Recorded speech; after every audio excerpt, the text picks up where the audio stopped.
Amigo, a pessoa que serve a Deus não tem que ter medo do dia da adversidade, quando parece que o inferno tira a graça para brincar com essa pessoa, colocando um mal, colocando outro, e às vezes ela fica até doente, fica sofrendo.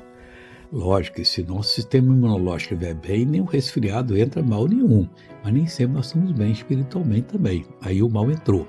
Mas veja o que o rei Davi disse no Salmo 41, versículo 3. O Senhor o sustentará no leito da enfermidade. Tem que passar por esse leito? Está passando por uma fase difícil? Pode ter certeza que o Senhor vai sustentá-lo. Tu renovas a sua cama na doença. Deus cuida de você. Você vai passar por esse problema como se nem tivesse passado.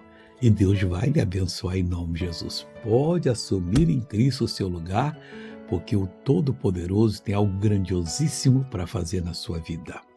Vamos ver o testemunho de alguém e em seguida vamos orar. 10 anos mais ou menos que eu não estava ouvindo direito com nenhum e agora eu estou escutando perfeitamente. O telefone, fala mais alto! Não era isso?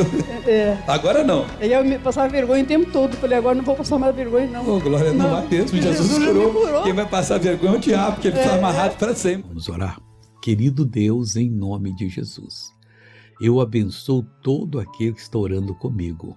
Abençoando Deus, eu vou repreender o mal da vida dele ou dela. E eu digo, o mal, sai dessa pessoa em nome de Jesus. Vai embora todo o sofrimento em nome de Jesus. Bom dia.